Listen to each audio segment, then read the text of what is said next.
After days of deliberation, nearly 3,000 top legislators finally voted and approved the foreign investment law.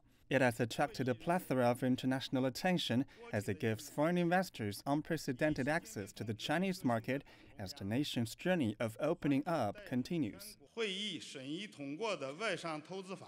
The new investment law examined and passed in the session is a basic law that promotes high-level opening up in the new era. We should study it thoroughly, implement it comprehensively, and push forward high-quality economic development through high-level opening up. However, difficulties remain. China's economic growth last year came in at 6.6%, the slowest pace since 1990. To manage the slowdown, the government work report approved at the closing meeting lowered the growth target between 6% and 6.5%. The reduced growth target is still high among major world economies, and it's suitable for China as well. It will help boost higher quality development and increase Chinese people's income. Another key measure in the government work report is tax cuts worth 2 trillion yuan, about $290 billion for private enterprises. This aims to help sustain their growth. The tax cuts target manufacturers, small and micro-sized enterprises, and working class. Such amount of tax cut is unprecedented in past few decades. The pursuit of higher quality development is also what the government work report calls for in handling China's slowing economy and uncertainties over the world. Many NPC deputies believe innovation is the key. Greek Group still had 33% of growth rate last year when China's economic growth was slowing down. The key for the success was that we stuck to the road of independent innovation and self-reliance. The foreign investment law will help China better integrate into the world economy as it improves the nation's business environment. But what will come along is easier exposure to the uncertainties of the world economic landscape. Therefore, higher quality development becomes crucial, and what really stands out is the innovation capability that will determine how far China can really proceed. China's economy and its foreign relations dominated the 2.5 hours Q&A session. The premier said despite a slowdown, the country was determined not to use large-scale quantitative easing to prop it up. Instead, the government will look to revitalize the market through high-quality development and measures aimed at boosting consumption. Tax and fee cuts means government's income will fall, but the growth of fiscal spending will be in line with the GDP growth this year, especially to ensure spending on key areas such as people's livelihood. The premier touched on the importance of creating more jobs, as this would drive social prosperity. He added that maintaining stable economic growth was critical to the future of many businesses and their employees. On China-U.S. relations, Li said he was optimistic the sides could find the will to resolve their current impasse.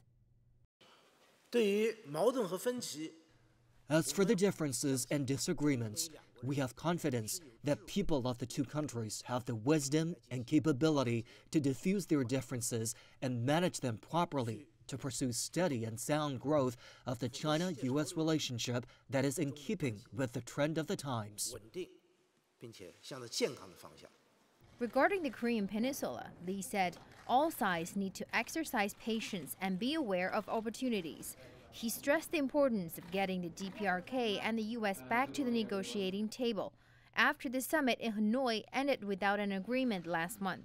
He added Beijing was committed to a denuclearized Korean Peninsula and hoped that peace and stability could be maintained.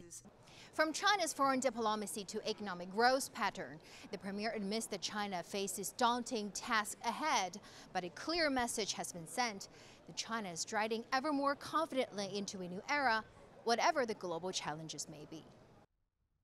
The sun sets on another busy day of classes at Beijing's University of International Business and Economics. Good friends, Felipe and Kevin, meet up to exchange tales of life as foreign students in China. It was an unlikely friendship. Felipe was born in Costa Rica, raised in the United States. Kevin is from Belgium. What the two young men do share is a keen interest in China. I find it like one of the oldest civilizations, if not the oldest one in the world, which their foundations, the way they think, I'm very interested in learning more about that. I had already an experiences in China before. So 4 years ago, I went to Chengdu, which is a city in the south of China, And so I went there to train Kung Fu. The two are among almost 500,000 students from outside China now flocking to the nation's universities. They say they are settling in well, providing each other friendship as they both overcome the language barrier and vast cultural differences. About 12% of China's foreign students are enrolled under some form of scholarship. Kevin is now on the tail end of an English language master's degree in logistics management, able to pay his fees after he was awarded one of the many scholarships that are now on offer. At the end, I chose the Chinese government scholarship because it was a full scholarship. The idea is to see if I get like an interesting job here, or maybe what I really want to do is like to make a bridge between China and Europe, with Belgium. As Felipe and Kevin head out to look for their evening meal, several fellow international students from different nationalities wave as they walk by. Many of them are from Belt and Road countries, encouraged by growing ties with China. They are also attracted by the improved performance of local institutions and significantly cheaper degrees, which range from around $1,300 to $6,500 per year. Felipe and Kevin choose to have dinner on this night at one of their favorite local restaurants called Nai, where they exchange warm greetings in Mandarin with the Chinese owner, recognized as familiar faces. It is a reflection of the growing people-to-people exchange as China's education sector opens up to the rest of the world.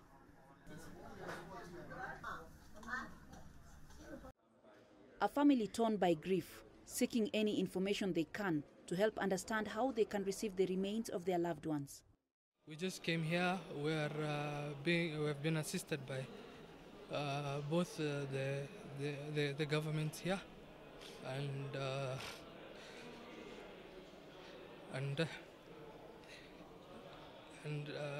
we are waiting for the embassies to come here. The new Ethiopian Skylight Hotel in Addis Ababa is where many relatives have been put up by the airline. People sit in groups according to their nationalities, waiting for information. In another room in the hotel, the Kenyan government officials consult with the Ethiopian Minister of Transport on how far the investigations have gone, as it waits for the remains of its 32 citizens who perished in the crash. The Ethiopian Airlines 737 Mark 8's digital flight data and cockpit voice recorders have been recovered from the crash site close to Addis Ababa.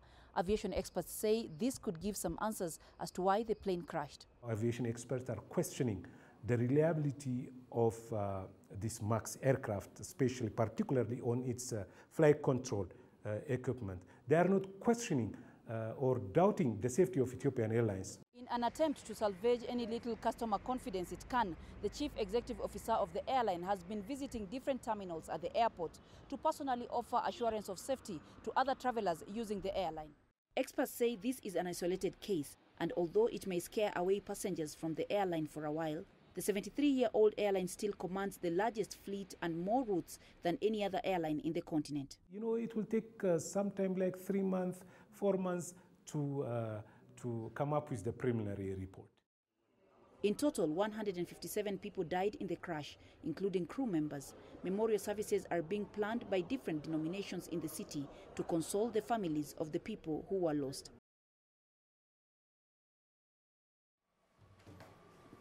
Hello, welcome to MJ Hudson Luxembourg. This UK alternative asset management consultancy was one of the first UK companies solely active in the UK to set up in Luxembourg post-Brexit. And this is where I work. When the referendum result came out, we did get on the plane the next day and fly up to Luxembourg, and very much accelerated our plans to set up an office here.